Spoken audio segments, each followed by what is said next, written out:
Hey loves, welcome back to my channel. It's Ro. I have been getting a bunch of messages that they saying that they are having not the easiest time like putting together embellishments and making them chunky, working with like layering. So I was thinking of doing that for this video to help out those who are having trouble doing this, and what a good way to make this project, starting with the scraps that you have. I'm pretty sure that it's not just me who has a lot of scraps lying around that they do not want to part with. So this, if you want to start using up those scraps, so please go ahead and check this video, finish this video. And yeah, so I'm gonna show you this embellishment right here, this chunky embellishment that I made. I have been using a lot of the scraps that I have for from Halloween crafting, and then I am going to make a few more because I do have a lot of Halloween crafting to do. So we will start off by gathering all our scraps. If you have your scrap papers, like go ahead and like take them out. And then what I like to do is I like to sort them out by size. If they are like quite big, then I would just put them to the side because I know that I can use metal dies to cut shapes and cut die cuts with them, just like those that I am holding. So those I just put to the side. I know I can still use the bigger pieces for like metal die cutting.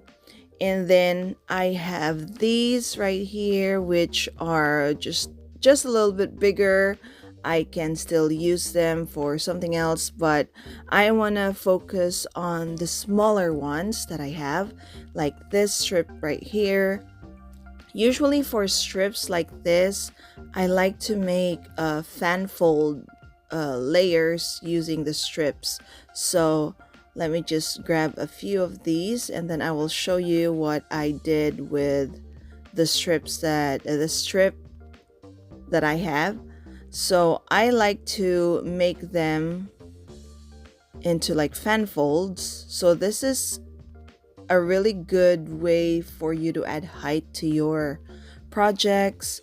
What I did is I just cut those strips. Usually they are around like 5 inches long, and then the thickness, or no, the width would be depending on how big you think you want your embellishments to be, but I try to stick with maybe less than 2 inches.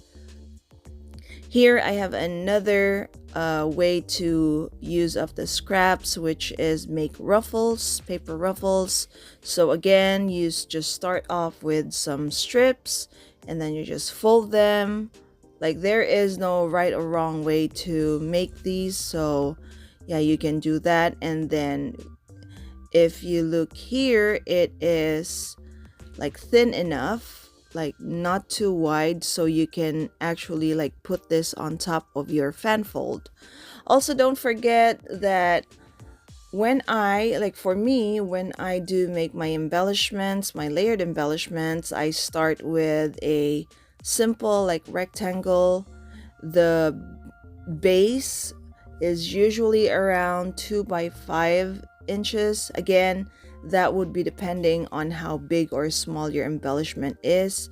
So what you do is you start with that rectangle, and then the layers after that, you just make them like smaller so you can still see what's behind each layer. So here, this is another small rectangle layer that I am making. So I just cut the edges using my pinking shears, and then yeah, those are the usual layers, the basic layers. that you will need to make your clustered chunky embellishments. So go ahead and gather all your scraps, make those layers that I mentioned earlier, that I showed earlier, and then come back in another video because I will be sharing with you, and I hope that you will also craft with me as we make a chunky embellishment. And I hope that that tutorial later on will help it make it easier for you to make your chunky embellishments, and that is a good way to easily build your stash for Halloween crafting. So that is it for now. Thank you so much for stopping by. I hope you enjoyed the video, and I will see you in the next one. Bye!